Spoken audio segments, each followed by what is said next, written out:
Plus कर यानी कि टैक्स माइनस सब्सिडी,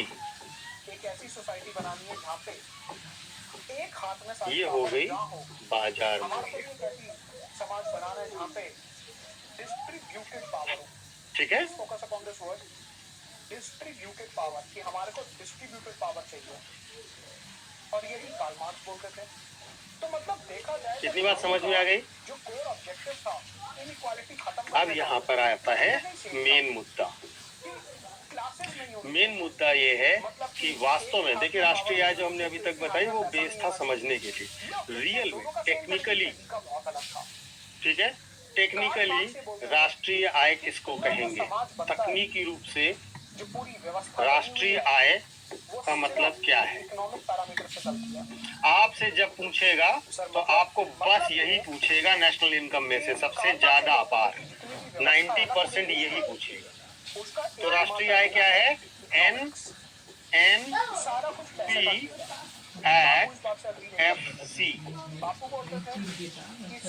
क्या है राष्ट्रीय आय? राष्ट्रीय आय का मतलब है, राष्ट्रीय आय का मतलब है साधन लागत पर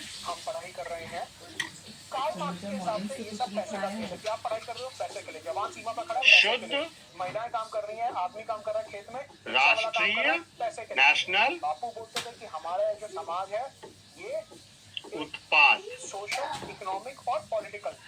राष्ट्रीय आय का मतलब क्या है, साधन लागत पर शुद्ध राष्ट्रीय उत्पाद। आपसे सिंपली कहा जाएगा कि जीडीपी को नेशनल इनकम कहेंगे, जीडीपी एट फैक्टर कॉस्ट को नेशनल इनकम कहेंगे, जीडीपी एट मार्केट प्राइस को नेशनल इनकम कहेंगे, एनडीपी एट फैक्टर कॉस्ट को नेशनल इनकम कहेंगे। 25 तरीके से वो बताएगा, आपको बस इसी पर अड़े रहना है। साधन लागत पर, फैक्टर कॉस्ट पर शुद्ध राष्ट्रीय उत्पाद को राष्ट्रीय आय कहा जाता है। यही एक लाइन है जो सबसे ज्यादा आपसे पूछी जाएगी।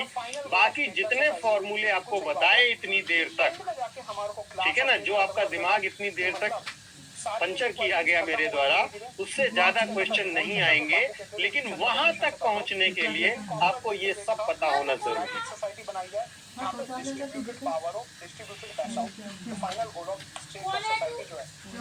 ठीक है, तो अब आप समझ गए कि राष्ट्रीय आय क्या होती है। इतनी सारी चीजें समझने के बाद याद रखेंगे राष्ट्रीय आय क्या है। 30% व्हीकल्स को इलेक्ट्रिक व्हीकल्स में कन्वर्ट करना चाहता है। बेटा मैं भारत ही पढ़ा रहा हूँ, शीतल बेटा, ये भारत की ही बात है, भारत का रहने वाला हूँ, भारत की बात बताता हूँ। आपका सिलेबस, कल आप क्लास में नहीं रहे होगे, आपका सिलेबस जो है वो क्या है, इंडियन इकोनॉमी। आपका सिलेबस इकोनॉमिक्स नहीं है, क्लियर? आपको केवल इंडियन इकोनॉमी करना है।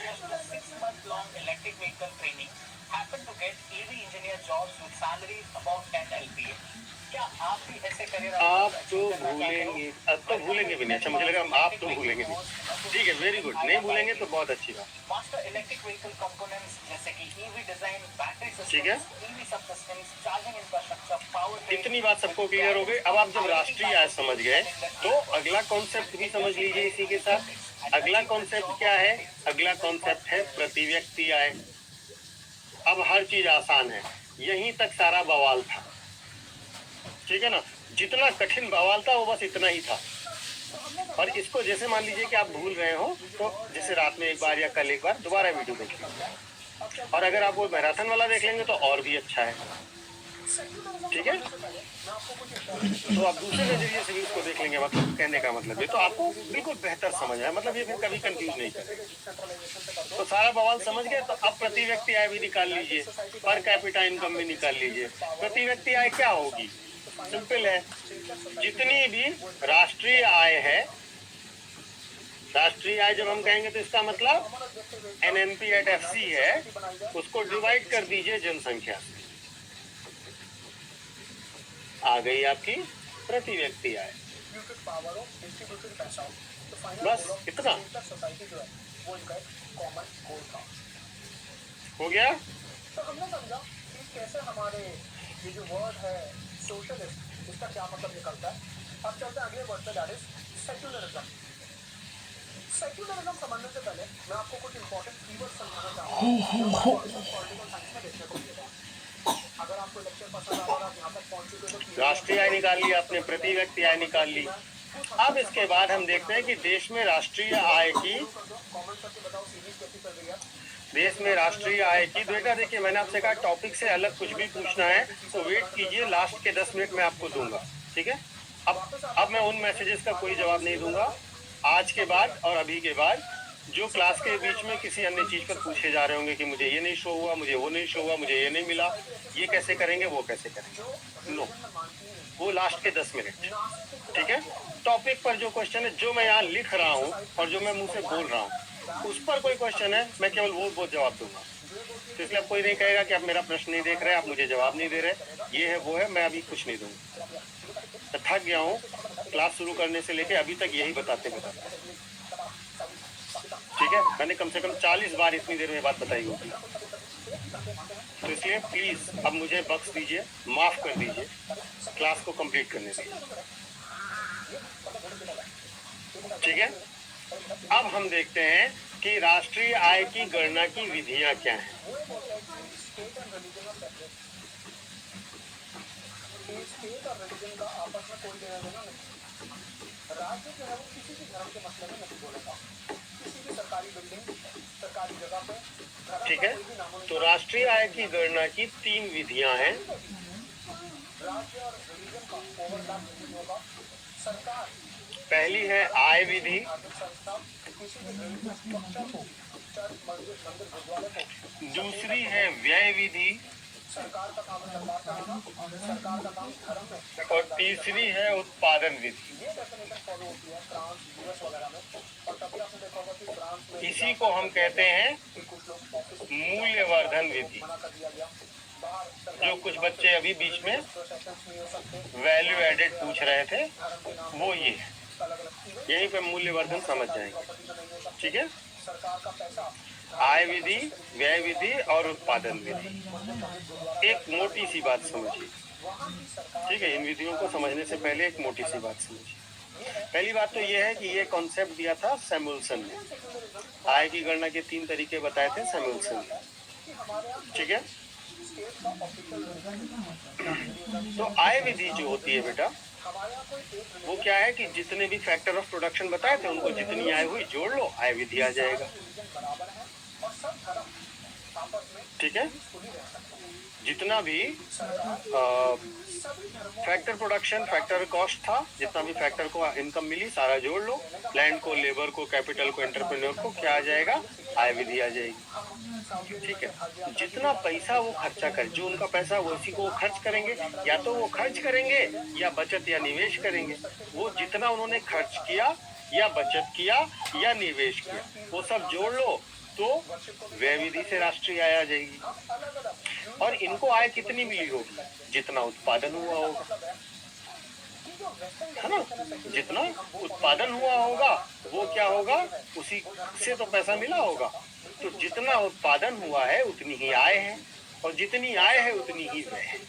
तो चाहे हम ऐसे जोड़ें या हम ऐसे जोड़ें या हम ऐसे जोड़ें, तीनों विधियों से अगर हम राष्ट्रीय आय की गणना करेंगे तो राष्ट्रीय आय एक समान आएगी। याद क्या रखना है आपको, किसी भी विधि से राष्ट्रीय आय की गणना करने पर राष्ट्रीय आय का मूल्य समान रहेगा, वैल्यू समान रहेगी। बात समझ में आ गई। तो आय विधि से करेंगे तो फैक्टर इनकम जोड़ेंगे, व्यय विधि से करेंगे तो जो भी आपने व्यय या निवेश या बचत की है उससे निकाल लेंगे, उत्पादन विधि से करेंगे तो जितना टोटल उत्पादन हुआ है वस्तुओं और सेवाओं का उसका मौद्रिक मूल्य जोड़ लेंगे। समझ गए। 3 विधियां, तीनों विधियां एक ही जगह पहुंचेंगी। ये कॉन्सेप्ट क्लियर हो गया सबको।